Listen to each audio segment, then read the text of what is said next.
सगळ्यांचं पत्रकार मित्रांचं मनापासून या ठिकाणी स्वागत करतो। बराच वेळ तुम्ही इथे येऊन थांबला असाल, पण एक बैठक भारतीय जनता पक्षाची माननीय प्रदेश अध्यक्षाची आणि माननीय उपमुख्यमंत्री देवेंद्रजींच्या नेतृत्वात आणि अध्यक्षतेखाली चालू होती। ती बैठक संपवूनच आता प्रेस कॉन्फरन्सला आम्ही सगळे आलो आहोत। मी थेट माननीय देवेंद्रजींनाच निवेदन करेन की त्यांनी आपल्या सगळ्यांशी संवाद साधावा। धन्यवाद। आपल्या सगळ्यांचं या पत्रकार परिषदेमध्ये मी स्वागत करतो। मला वाटतं तोच नाही आणि आपल्याला कल्पना आहे की कालच भारताच्या लोकसभेच्या निवडणुकांचे आणि काही विधानसभेच्या निवडणुकांचे निकाल आले। पहिल्यांदा तर मी देशभरातल्या भाजपच्या आणि एनडीएच्या कार्यकर्त्यांचं आणि देशाच्या जनतेचे आभार मानतो की पंडित नेहरूंनंतर पुन्हा एकदा तिसऱ्यांदा देशाचे पंतप्रधान बनण्याचा आशीर्वाद हा माननीय मोदीजींना जनतेने दिला। कार्यकर्त्यांच्या प्रयत्नामुळे आणि जनतेच्या आशीर्वादामुळे तो मिळाला आणि भारतामध्ये एनडीएचं सरकार येत आहे आणि 62 नंतर पहिल्यांदा असं घडत आहे। त्यामुळे हा एक अतिशय ऐतिहासिक अशा प्रकारचा क्षण आहे। त्याबद्दल जनतेचे मी आभार मानतो। त्याचवेळी ओरिसामध्ये पहिल्यांदा भारतीय जनता पक्षाच्या नेतृत्वातलं सरकार तयार होणार आहे। आंध्र प्रदेशमध्ये देखील चंद्राबाबूंच्या नेतृत्वात एनडीएच्या सरकारला लोकांनी पसंती दिली। अरुणाचलमध्ये तर भाजपचं सरकार पुन्हा निवडूनच आलं। त्यामुळे विधानसभेच्या निवडणुकीतही जनतेने एनडीएला आणि भारतीय जनता पक्षाला मोठा कौल दिला। याबद्दल देखील मी जनतेचे आभार मानतो। हे सगळं होत असताना एक गोष्ट अजून लक्षात घेतली पाहिजे की जी इंडिया आघाडी तयार झाली होती त्या संपूर्ण इंडिया आघाडीला जेवढ्या जागा मिळाल्या त्यापेक्षा जास्त जागा या एकट्या भारतीय जनता पक्षाला देशामध्ये मिळालेल्या आहेत। त्यामुळे सर्व लोकांनी एकत्रित येऊन एक मोठा नरेटिव्ह तयार करण्याचा प्रयत्न केला तरी देखील भारतीय जनता पार्टी ही त्यांच्यापेक्षाही मोठी राहिली आणि भारतीय जनता पार्टी आणि एनडीएचे घटक पक्ष मिळून या ठिकाणी सरकार हे तयार होत आहे। महाराष्ट्रामध्ये आम्हाला अपेक्षित यश मिळालेलं नाही, किंबहुना आमच्या अपेक्षेपेक्षा खूप कमी जागा या महाराष्ट्रामध्ये आम्हाला मिळालेल्या आहेत। महाराष्ट्रात खरं म्हणजे आमची लढाई ही जशी महाविकास आघाडीच्या 3 पक्षांशी होती तशी काही प्रमाणात नरेटिव्हची लढाई ही देखील आम्हाला मोठ्या प्रमाणात करावी लागली, ज्याच्यामध्ये संविधान बदलणार असा जो एक नरेटिव्ह तयार करण्यात आला होता तो नरेटिव्ह निश्चितपणे ज्या प्रमाणात थांबवता यायला पाहिजे होता त्या प्रमाणात आम्ही थांबवू शकलो नाही हे देखील खरं आहे। जनतेने जो जनादेश दिलेला आहे तो शिरसाबंद मानून या ठिकाणी पुढची तयारी करण्याचा आम्ही निर्णय घेतलेला आहे। त्यामुळे ज्यांना जास्त जागा मिळाल्या त्यांचे मी अभिनंदन करतो, पण त्याच वेळी काही गोष्टी या आपल्यापुढे निश्चितपणे मांडल्या गेल्या पाहिजेत असं माझं मत आहे। कारण इलेक्शनमध्ये एक इलेक्शनचं अर्थमॅटिक असतं. या अर्थमॅटिक मध्ये कुठेतरी आम्ही पराजित झालो असं माझं मत आहे. अर्थात याच्या बऱ्याच मीमांसा असू शकतात, त्या पुढे आम्ही करू.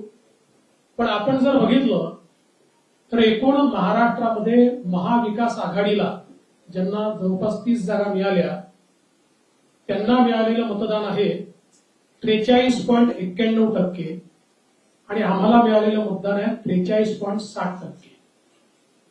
म्हणजे अर्धा टक्क्यापेक्षा देखील कमी फरकाने त्या ठिकाणी आम्ही नंबर जो आपल्याला पाहायला मिळतोय तो 17 आणि 30 आहे. दुसरं आपण जर मतांमध्ये बघितलं तर महाविकास आघाडीला 2,50,00,000 मतं मिळाली आणि महायुतीला 2,48,00,000 मतं मिळाली. म्हणजे प्रिसाइसली सांगायचं झालं तर 2,00,000 मतं आमच्यापेक्षा फक्त त्यांना जास्त मिळाली आहे. 2,03,192 मतं. दुसरं याच्यामध्ये आपण जर मुंबईचा विचार केला तर मुंबईमध्ये जरूर महाविकास आघाडीला 4 जागा आणि आम्हाला 2 जागा मिळाल्या आहेत. पण महाविकास आघाडीला मुंबईत 24,62,000 मतं आहेत आणि महायुतीला 26,67,000 मतं आहेत. म्हणजे मुंबईमध्ये 2,00,000 मतं आम्हाला महाविकास आघाडीपेक्षा जास्त मिळालेले आहे. हे देखील या ठिकाणी नमूद केलं पाहिजे. आता हे सगळं होत असताना साधारणपणे मी अरिथमेटिक का म्हटलं तर भारतीय जनता पक्षाचा विचार केला तर आमच्या 8 जागा अशा आहेत की ज्या 4% जास्त कमी फरकाने 4% कमी फरकाने ज्या जागा हरलो. 6 जागा अशा आहेत की ज्या 30,000च्या आत आम्ही त्या ठिकाणी हरलो आणि त्यातले आपल्याला माहिती आहे काही जागा तर अगदी 2,000 आणि 4,000 आम्ही हरलेलो आहोत. याचा अर्थ ही निवडणूक घासून झाली आणि त्याच्यामध्ये कुठेतरी अगदी फ्रॅक्शन्स ची कमतरता आल्यामुळे आमच्या जागांमध्ये मोठ्या प्रमाणात त्या ठिकाणी कमतरता आली. हे देखील मान्य केलं पाहिजे. अगदी आपण मागील वेळेचा जरी विचार केला तर 2019 साली भारतीय जनता पक्षाला 27.84% एवढी मतं होती. चष्मा घालून देतो. 27.84 आणि त्याच्यावर आम्हाला 23 जागा होत्या.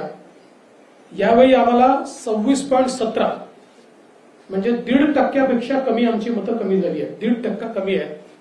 आमच्या जागा या 9 वर आलेल्या आहेत. काँग्रेसला 16.41 मतं होती. 1 जागा होती त्यांची. 16.41 वरून आता त्यांची मतं झाली 17% आणि त्यांच्या जागा झाल्या 13. त्यामुळे भारतीय जनता पार्टी किंवा एनडीए यांना महाराष्ट्रामध्ये लोकांनी नाकारलं अशी परिस्थिती नाही. समसमान मतं दिली आहेत पण अपेक्षेपेक्षा कमी दिली आहेत. मागील वेळेच्या 2019 पेक्षा अगदी फ्रॅक्शननी कमी दिलेले आहे आणि त्याचवेळी इतर सगळे मतं कन्सॉलिडेट होऊन त्यांच्या कन्सॉलिडेशनमध्ये काही नरेटिव्ह हे जे त्यांच्या बाजूने गेले त्या नरेटिव्हचा निश्चितपणे त्यांना एक स्वीपिंग फायदा झाला आणि त्यामुळे आम्ही या निवडणुकीमध्ये निवडून येऊ शकलेलो नाही. आज आम्ही बसून या संपूर्ण निवडणुकीचा आढावा घेतलाय. काही लोकांनी आम्हाला कळवलं होतं. कालच अध्यक्षांनी खरं म्हणजे घोषित केलं होतं की आज ही बैठक घ्यायची आहे. त्यामुळे अनेक लोक म्हणाले आम्ही एवढ्या वेळेवर येऊ शकणार नाहीत. काही ठिकाणी काउंटिंगच्या नंतर उशिरापर्यंत 12 वाजेपर्यंत काउंटिंग चाललं किंवा वेगवेगळ्या प्रकारच्या त्या ठिकाणी अडचणी होत्या. त्यामुळे अजून एक बैठक या संदर्भातली सविस्तर दिवसभराची अशी आम्ही येत्या काळामध्ये घेणार आहोत. कोणते मुद्दे प्रामुख्याने होते त्याचा आम्ही ज्यावेळेस विचार केला तर काही मुद्दे पॅन महाराष्ट्र आम्हाला लक्षात आले, काही मुद्दे मतदारसंघाच्या लक्षात आले, काही ठिकाणी आमच्या उमेदवारांची 2-2 वेळा 3-3 वेळा निवडून आल्यामुळे काही अँटी इन्कम्बन्सी आमच्या लक्षात आली की जी अँटी इन्कम्बन्सी आम्ही सुरुवातीच्या काळात ओळखू शकलो नव्हतो. विशेषतः काही ठिकाणी शेतकऱ्यांचे जे मुद्दे आहेत, म्हणजे कांद्याचा मुद्दा असेल, याचा निश्चितपणे काही प्रमाणात परिणाम झालेला आहे. त्यासोबत जी काही जागतिक व्यापार पेठेमधल्या अडचणींमुळे सोयाबीन आणि कापूस या दोघांचे भाव मध्यंतरी कोसळल्यानंतर ते थोडे परत वर आले, पण त्याचा एक फटका शेतकऱ्यांना पडला. आम्ही त्याला भावांतर योजना अनाऊन्स केली होती, पण आचारसंहितेचं गणित चुकल्यामुळे आम्ही लोकांना ते पैसे देऊ शकलो नाही. काही प्रमाणात त्याचा रोष देखील आम्हाला निश्चितपणे सहन करावा लागला आहे. संविधान बदलाचा विषय तर निश्चितपणे आहेच. काही प्रमाणात अल्पसंख्याकांचं कन्सॉलिडेशन आणि विशेषतः मुंबई सारख्या ठिकाणी आणि अनेक ठिकाणी हे देखील एका वेगळ्या पद्धतीचा नरेटिव्ह त्यांच्यामध्ये गेल्यामुळे ते अधिक प्रमाणात झालं. काही भागामध्ये मराठा आरक्षणाच्या मुद्द्यावर ज्या प्रकारे सरकारने आरक्षण दिल्यानंतर देखील त्या ठिकाणी एक नरेटिव्ह तयार करण्यात आला, तो मला असं वाटतं की आम्ही इफेक्टिव्हली उत्तर देऊ शकलो नाही आणि त्याच्यामुळे त्याचा देखील एक फटका हा निश्चितपणे आम्हाला पडला आणि विशेषतः मराठवाड्यामध्ये हा फटका आम्हाला त्या ठिकाणी निश्चितपणे पडला. पण त्याहीपेक्षा मला असं वाटतं की मराठवाड्यामध्ये म्हणजे त्याच्यासोबतच फार जास्त पोलराइज्ड अशा प्रकारची निवडणूक ही मराठवाड्यामध्ये तयार झाली आणि त्याच्यामुळे त्याच्याही काही अडचणी या आमच्या लक्षात आलेल्या आहेत. त्याची काय सुधारणा केली पाहिजे ती निश्चितपणे आम्ही करू आणि इफेक्टिव्हली जे काही काम आपण केलेलं आहे त्या संदर्भात लोकांपर्यंत पोहोचवण्याचा प्रयत्न आम्ही करू. आमची ही बैठक झाल्यानंतर लवकरच आम्ही माननीय मुख्यमंत्री महोदय आणि अजितदादा पवार यांच्यासोबतही एक बैठक घेऊन काही समन्वयाचे विषय या निवडणुकीमध्ये काही मतदारसंघात लक्षात आलेले आहेत, तर त्या विषयांच्या संदर्भात देखील निश्चितपणे त्याच्यावरही विचार करून ते विषय कसे मार्गी लावायचे किंवा तसे विषय येऊ नये याकरता काय प्रयत्न करायचा असाही प्रयत्न हा निश्चितपणे आम्ही करणार आहोत. बाबा माझं होऊ द्या ना, माझं निवेदन संपलं तर हिंदीत ना. मी कुठे जात नाही, काही घाई करू नका. एकूणच या निवडणुकीमध्ये भारतीय जनता पार्टी म्हणून कार्यकर्त्यांनी उत्तम काम केलेलं आहे. आमच्या प्रदेश अध्यक्षांनी प्रचंड मेहनत या ठिकाणी केली, प्रचंड फिरले, खालपर्यंत जाऊन कार्यकर्त्यांना ऑर्गनाईज करण्याचं काम हे अध्यक्षांनी चांगल्या प्रकारे केलं. मुंबईच्या अध्यक्षांनी स्वतः लक्ष घालून खालपर्यंत पार्टी ऍक्टिव्हेट केली. त्यामुळे जरी आम्हाला जागा कमी पडल्या असल्या तरी देखील मी दोन्ही अध्यक्षांचं या ठिकाणी मनापासून अभिनंदन करतो की त्यांनी अतिशय चांगलं काम या निवडणुकीमध्ये केलंय. आणि मुळातच शेवटी हे किती स्टॅटिस्टिक्स मी मांडलं असलं तरी जागा कमी आलेल्या आहेत ही फॅक्ट आपल्याला या ठिकाणी मान्य करावी लागेल.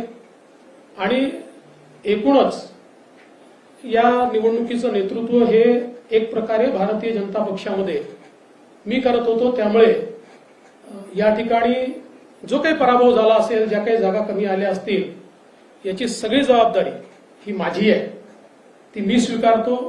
मी हे मान्य करतो की कुठेतरी मी स्वतः याच्यामध्ये कमी पडलेलो आहे आणि ती कमतरता भरून काढण्याचा प्रयत्न पूर्णपणे करणार आहे.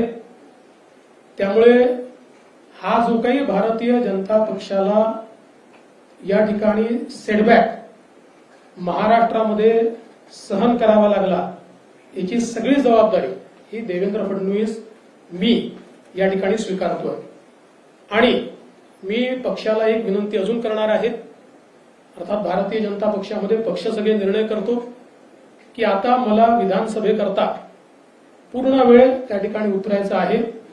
त्याच्यामुळे मी भारतीय जनता पक्षाच्या शीर्षस्थ नेतृत्वाला ही विनंती करणार आहे की त्यांनी मला सरकारमधनं मोकळं करावं आणि पक्षामध्ये पूर्ण वेळ काम करण्याची त्यांनी संधी द्यावी, जेणेकरून ज्या काही कमतरता राहिल्या आहेत त्या कमतरता पूर्ण करण्याच्या दृष्टीने मला माझा पूर्ण वेळ देता येईल. अर्थात बाहेर राहिलो तरी सरकारमध्ये जे काही आम्हाला करायचं आहे ते आमची टीम करेल, त्यांच्यासोबत मी असणारच आहे.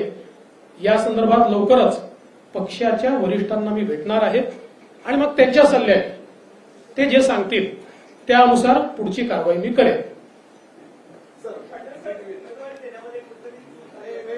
हिंदी हिंदी हिंदी रे बाबा थांबा.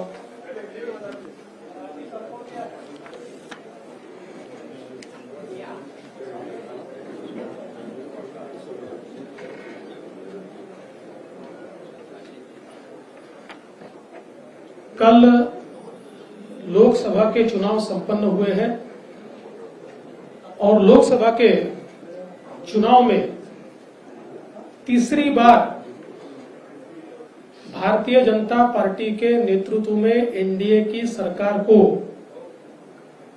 और मोदी जी को भारत की जनता ने आशीर्वाद दिए. भारत की जनता का मैं आभार व्यक्त करता हूं. विशेष रूप से नेहरू जी के बाद यानी 1962 के बाद मोदी जी ऐसे पहले प्रधानमंत्री होंगे जो तीसरी बार लगातार देश के प्रधानमंत्री बन रहे हैं. एक नया रिकॉर्ड मोदी जी इस चुनाव में कायम कर रहे हैं. इसलिए महाराष्ट्र की ओर से मोदी जी का भी हम लोग आभार व्यक्त करते हैं. और उसके साथ साथ देश में अरुणाचल प्रदेश और उड़ीसा ये दो जगह की विधानसभाओं में लोगों ने भारतीय जनता पार्टी को पूर्ण बहुमत दिया, हमको चुनकर दिया. और आंध्र प्रदेश में चंद्राबाबू नायडू के नेतृत्व में एनडीए को पूर्ण बहुमत दिया. इसके लिए भी वहां के जनता का मैं बहुत बहुत आभार व्यक्त करता हूं. मैं ऐसा मानता हूं कि देश में अच्छे रिजल्ट यहां पर आए, लेकिन महाराष्ट्र में निश्चित रूप से कुछ कमी रही है. जिस प्रकार से 2014 में और 2019 में हम महाराष्ट्र को मोदी जी के पीछे खड़ा कर पाए, उसमें एक बड़ी कमी इस चुनाव में आई है. और भारतीय जनता पार्टी को जिस प्रकार की अपेक्षा थी उस प्रकार की सीटें इस चुनाव में नहीं मिल पाई. हम लोगों का मानना ऐसा है कि इसके कई कारण हैं, लेकिन उन कारणों की ओर जाने से पहले मैं ये स्पष्ट कर देना चाहता हूं कि ये नैरेटिव बिल्कुल गलत है कि महाराष्ट्र में लोगों ने महाविकास आघाड़ी को चुना है और भारतीय जनता पार्टी और महायुति को रिजेक्ट किया है. अगर हम आंकड़े देखें तो हमारे ध्यान में आएगा कि कुल मिलाकर महाराष्ट्र में जो महाविकास आघाड़ी थी उनको 43.91% वोट मिले हैं और एनडीए को 43.60% 43.60%, यानी आधे प्रतिशत से भी हम पीछे, कम वोटों से हम लोग पीछे हैं. तो इसका मतलब यह है कि दोनों को लोगों ने समान वोट दिए हैं, कहीं पर भी हमको रिजेक्ट किया है, इस प्रकार की परिस्थिति नहीं है.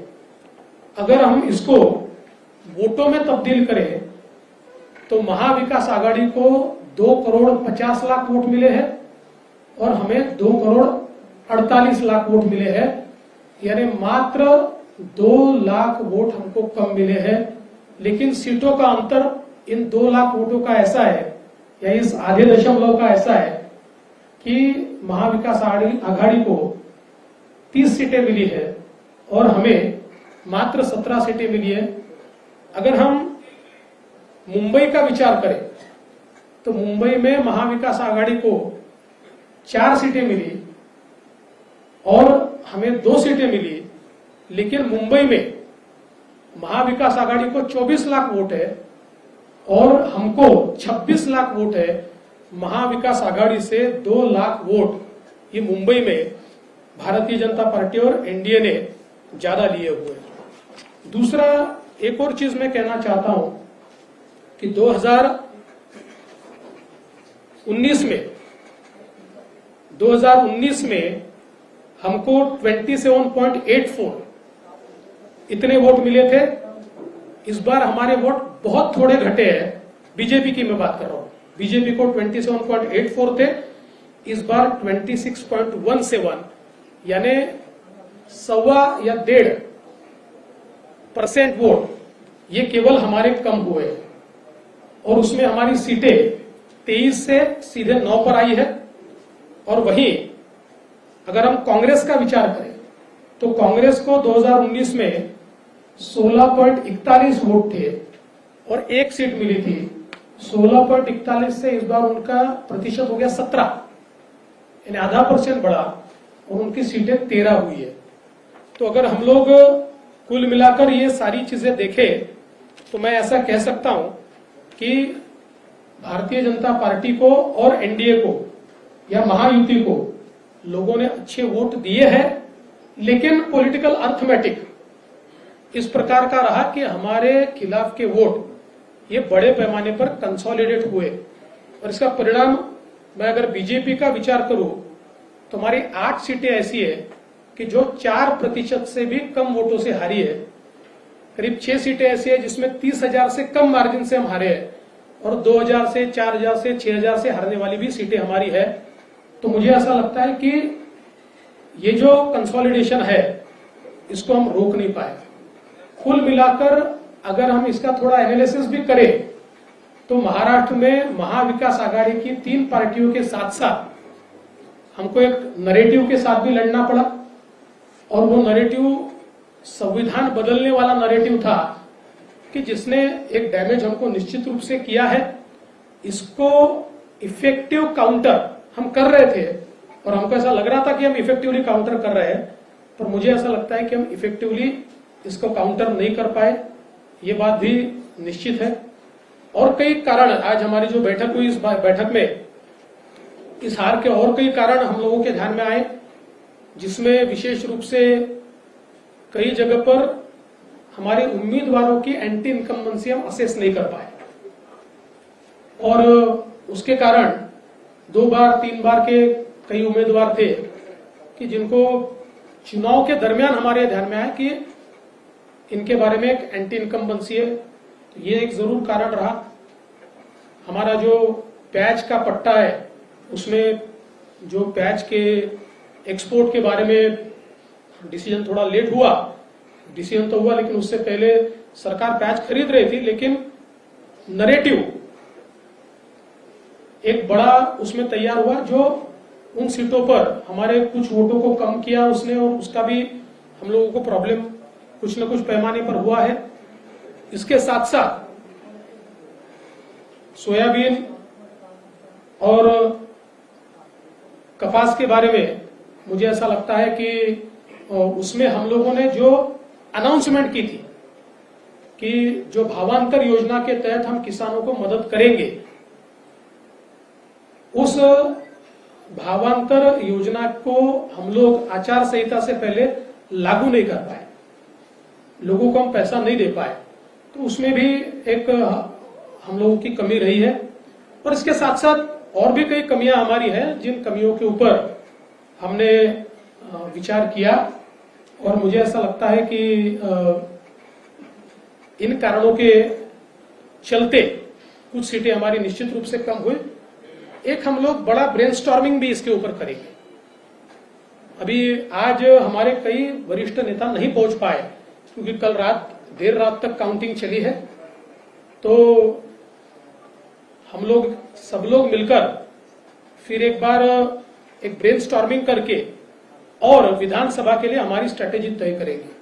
और मैं निश्चित रूप से जो आंकड़े मैंने आपके सामने रखे हैं, ये आंकड़े इस बात को प्रूव करते हैं कि जरूर महाविकास आघाड़ी को एक इमोशनल एडवांटेज इन आंकड़ों से मिला होगा, लेकिन जमीन पर आज हम मजबूत हैं और अपनी गलतियों को दूर करके वापिस लोगों के बीच जाकर हम लोग जो हमको अधिक का लोगों से आशीर्वाद चाहिए वो संपादित करने की कोशिश करेंगे।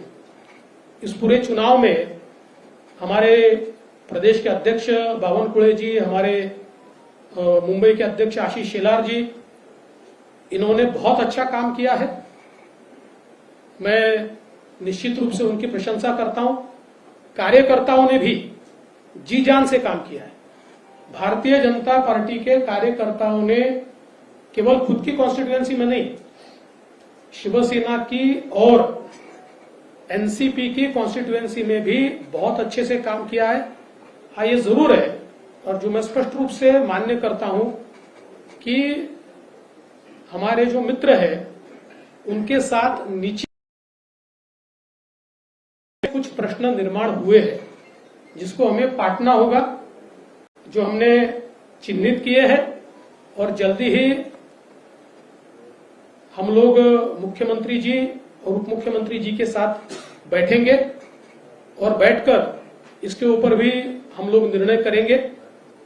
और साथ साथ महाराष्ट्र में चूंकि एक प्रकार से भारतीय जनता पार्टी की सारी जिम्मेदारी महाराष्ट्र में एक लीडर के रूप में मेरे ऊपर थी, तो ये जो हमारा महाराष्ट्र में डिबैकल हुआ है या जो हमें एक प्रकार से हार मिली है, हमारी सीटें कम हुई है, इसकी पूरी जिम्मेदारी ये मेरी है। मैं इस जिम्मेदारी को स्वीकारता हूं।